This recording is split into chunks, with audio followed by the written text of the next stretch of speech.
وما أرسلنا من رسول إلا بلسان قومه ليبين لهم. دروس من المسجد النبوي الشريف. In English. In English. In English.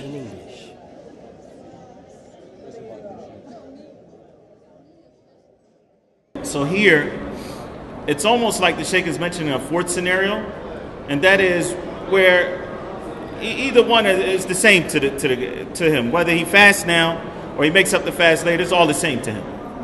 Doesn't really make a difference. In this case, it's best for him to fast, even though he's traveling. You see, and the reason why this is being brought up and it's important is because there are other ahadith and people get confused. They don't know how to, bring the text together and harmonize between those texts. The Prophet ﷺ, for example, said in a hadith, "Laysa min al-bir as-siyam fi safar," or "Laysa min al-bir am-siyam fi safar." Right? So it is not from righteousness that a person fast while traveling. You ever heard of that hadith? So a lot of people think that when they travel, it's better for them not to fast, or maybe it's even impermissible for them to fast. And that's because they haven't gathered up all of the textual evidence on this particular point. That's very important in every aspect of Islam. And we don't just take one ayah, or we don't just take one hadith and we cherry pick and we say that this is what this means, but that we look at all of the evidence and do our best to harmonize between them. So here in this scenario, if a person, if it doesn't really make a difference to him whether he fasts or he breaks his fast and makes it up later, then it is best for him to fast while traveling, because this is what the Prophet ﷺ did. Now, Abu Darda radiyallahu ta'ala anhu said, we went out with the Prophet sallallahu alayhi wa sallam in Ramadan under intense heat conditions, to the extent that each of us would put his hand over his head to cover it due to the extreme heat. No one was fasting except the Prophet sallallahu alayhi wa sallam and Abdullah ibn Rawaha, collected by Imam Muslim rahimahullah ta'ala. A traveler is considered to be traveling. Right. So here, the Shaykh rahimahullah mentions the hadith of Abu Darda that the Prophet ﷺ fasted when he was traveling. This is what the Prophet ﷺ did. Likewise, another reason that the scholars mentioned that it is better in the scenario where it doesn't make a difference to the person whether he fasts or make it up later, it's all the same to him, it's all easy, wallahi alhamd. They say that it is quicker in removing liability, because if you do not fast in Ramadan, then you have to make it up later. That is a dain, that is a debt that you owe to Allah subhanahu wa ta'ala.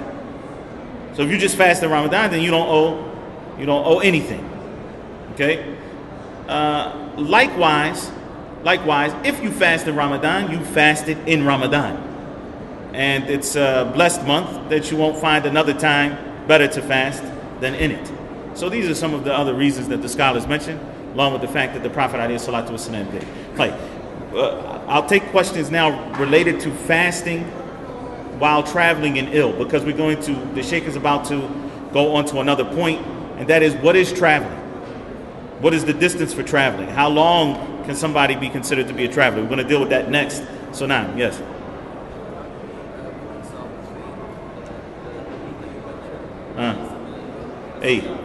Jayyid. Ahsant. Very good.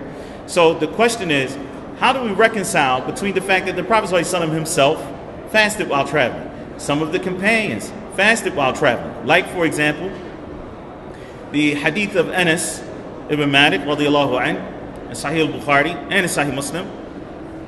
He says, "Kunna nusafiru ma'a Nabi sallallahu alayhi wa sallam." We used to travel with the Prophet sallallahu alayhi wa sallam. فَلَمْ يَعِبِ الصَّائِمُ عَلَى الْمُفْتِرِ وَلَا الْمُفْتِرُ عَلَى الصَّائِمِ. The one who was fasting did not criticize the one who broke his fast, and the one who broke his fast didn't criticize the one who was fasting. Another man came to the Prophet ﷺ in Sahih al-Bukhari, another one of the companions, he asked the Prophet ﷺ, or he informed the Prophet ﷺ that he needed to travel in Ramadan. Should he fast or not fast? The Prophet ﷺ said to him, "In shi'ta fasum, wa in shi'ta fala, or wa in shi'ta faftir." If you wish, then fast, and if you wish, then break your fast. So he's saying, how do we understand that with the statement of the Prophet ﷺ? It is not from righteousness to fast while traveling. And the reconciliation is easy, walillah alhamd. And that is to understand that hadith, why the Prophet ﷺ said it. They call it asbab urud al-hadith. The reason why the Prophet ﷺ said certain things. So we look at the story behind it. When the Prophet ﷺ said this, there was actually a man whom the Prophet ﷺ, from amongst the companions, who the rest of the companions were shading him. And he saw him laid out like he was tired, exhausted. But they had been traveling. And so the Prophet ﷺ said, "What's wrong with him? What's going on? Is he okay?" They told the Prophet ﷺ, "He's fasting." Prophet ﷺ said, "Laysa min al-bir as-siyam fi safar." It's not from righteousness to fast while traveling. Why? Because it harmed this individual. He couldn't function. He couldn't function. He was sprawled out, exhausted.